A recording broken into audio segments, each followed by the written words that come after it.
Greetings, friends. Jason here for AxodysFC. It is Sunday evening. Not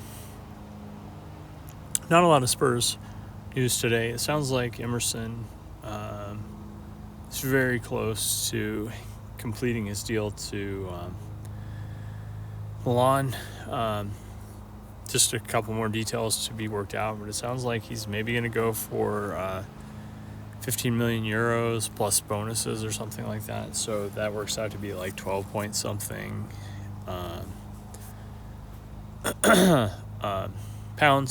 million pounds. We'll see.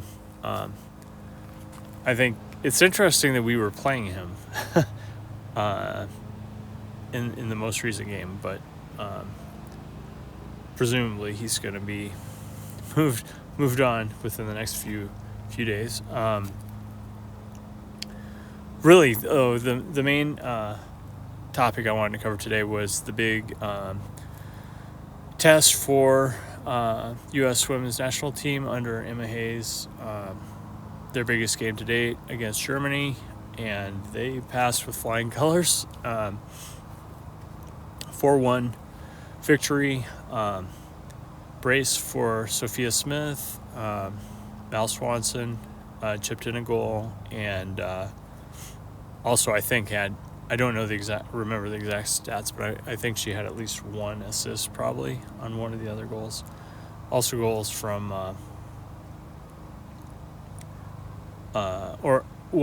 actually a goal from Swanson on the rebound, and then Lynn Williams coming in late and, making her presence felt.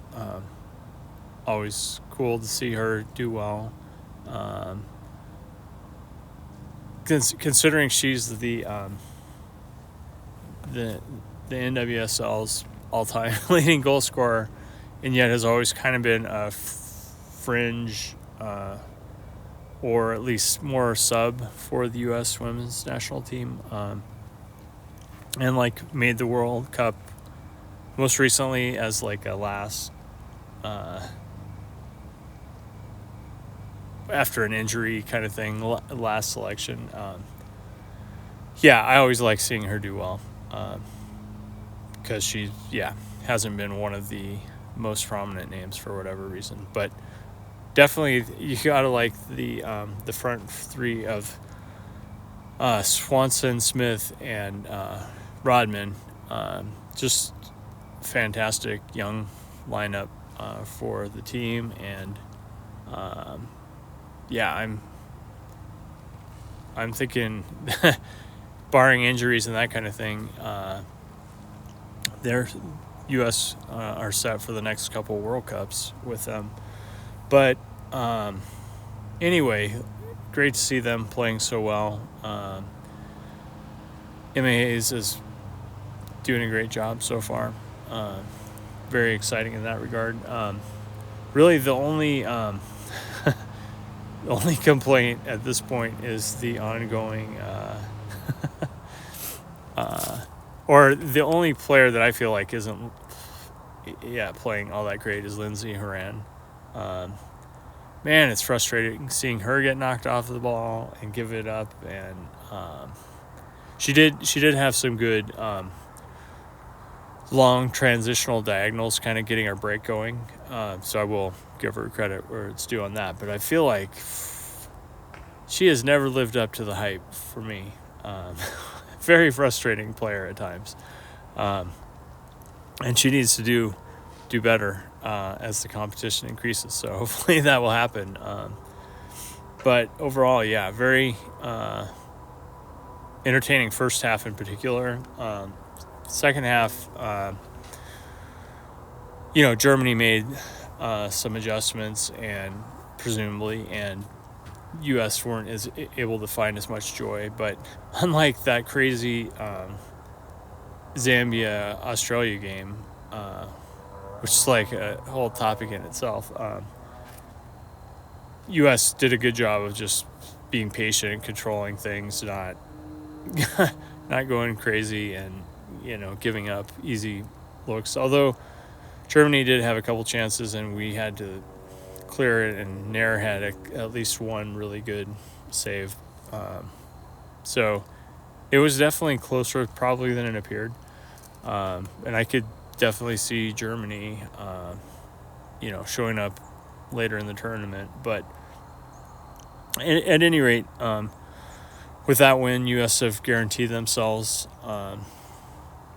advancing into the knockout stage, and so good to see them like playing pretty well compared to what we saw in the World Cup, which was so gross. And really not all that many changes in the personnel overall. But beyond that, getting back to that Australia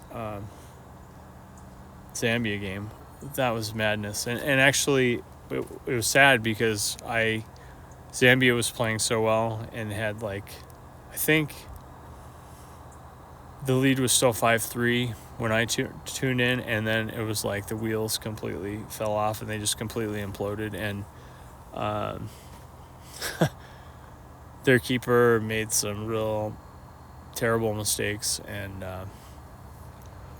anyway, and they kept they just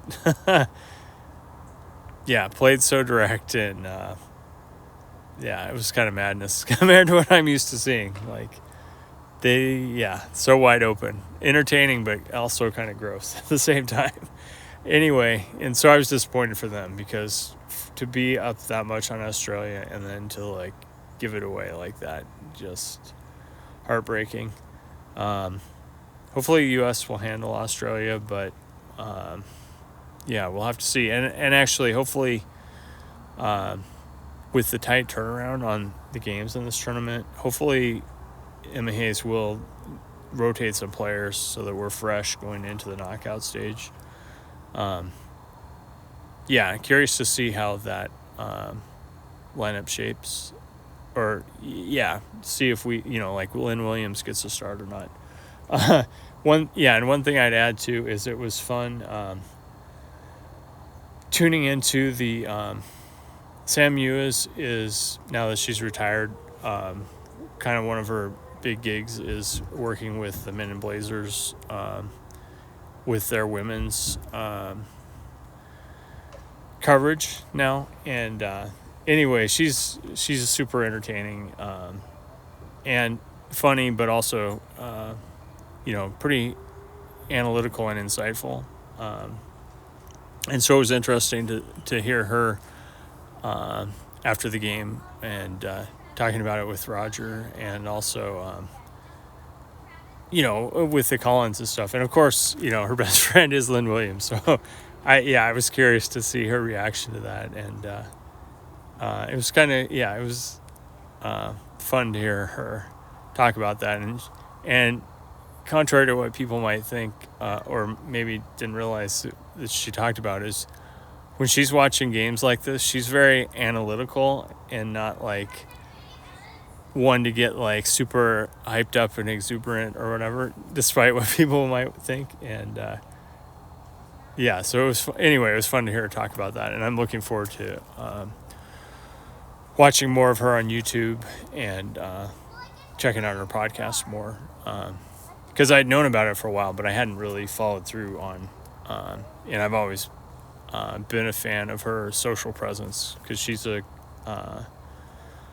fun personality, but at the same time very insightful and analytical. So anyway, that's about it for tonight. As always, please like and subscribe if you enjoy these, and remember, to dare is to do.